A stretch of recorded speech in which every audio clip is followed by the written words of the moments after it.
So if you finish 2025 without actually achieving the goals that you set out for yourself, in this video I'm going to share 4 lessons with you that will not only help you achieve them in 2026, but it will also help you achieve them with less effort. This will be my way of approaching the new year, and I've decided to share it with you too. Now this might sound stupidly simple, but most of you don't even know what your goal actually looks like. You have a vague idea in your mind of what it should be. When someone asks you, you say something like, "Oh, I want to be a better footballer," or "I want to sign for so and so club." But that doesn't really mean anything because there are a set of skills that you need to acquire in order to achieve your goals. So as of next year, I have 3 big goals, and the big one in football is that I want to be able to hit 35 kilometers per hour for my top speed. I'm currently sitting at a top speed of 26.78 kilometers per hour.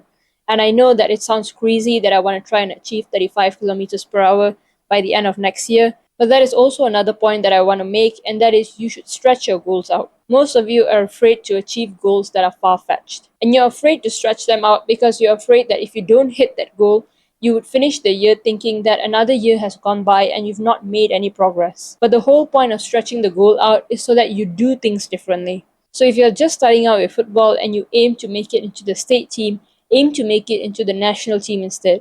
If you are at 10k subscribers right now and your goal is to make it to 100k next year, aim for 200k instead. Whatever your goal is right now, double it.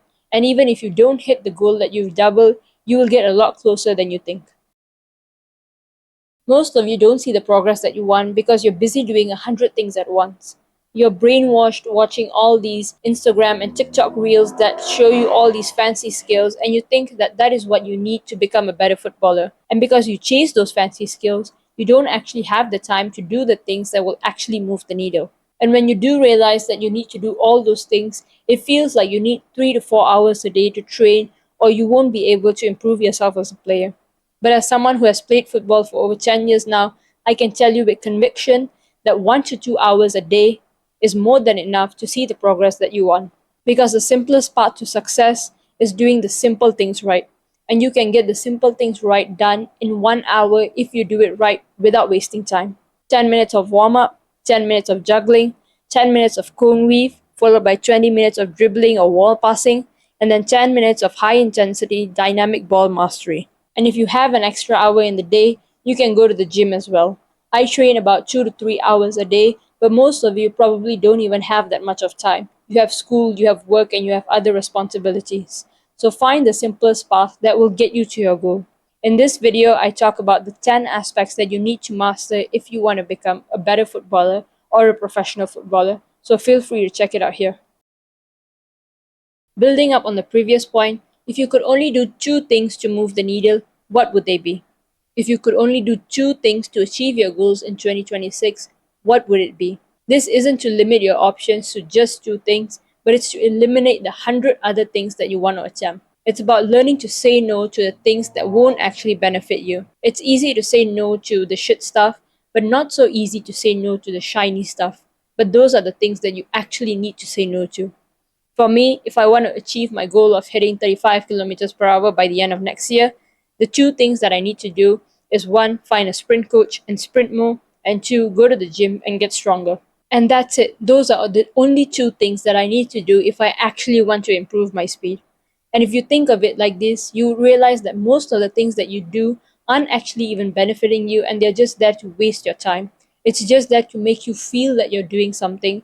But if you look at it from this lens, it would be a lot easier to get things done if you just woke up in the morning and told yourself, I only have 2 things that I need to do today. Most of you are so absorbed in the hustle culture that you don't even stop to ask if it's actually benefiting you. If you could make 1 move that will 10x your progress, why would you take 3? You're afraid that people will say that you're just another talented kid who had it easy. You're afraid that they'll look at you and say, oh, it must be nice to be you. And you know what? You should just smile back and say, yeah, it is nice to be me.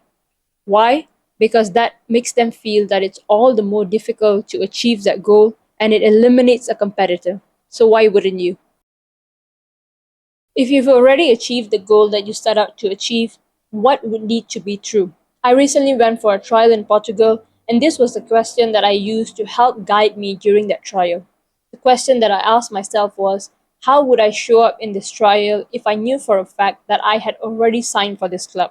And the answer that I got back was I would probably be a lot braver. I would take on the defenders whenever I had a chance. I would run forward with the ball whenever I had the chance. I would try and play as many through balls as possible. And you know what? I did all of that, and I also impressed at the trial. And the reason this works so well is because you're not actually chasing the goal, you're just doing the things that someone who has already achieved the goal would do. Not only does it take the pressure away, but the path to get there also becomes a lot clearer. It's like wanting to get to the top of a mountain, and there are all these different routes that you can take. Some are dead ends, some are dangerous, some will get you there, but it will take a pretty damn long time. So, how do you figure out what is the best path to the top of the mountain? Well, the ideal answer would be to be able to stand at the top of the mountain, look down, and pick your path. And this question lets you stand on top of the mountain and pick your path. Instead of focusing on what isn't and what needs to get done and keeping your head down, take a step back, zoom out a little bit, and look at the bigger picture. Thank you for watching. I hope you've gained something valuable from this video.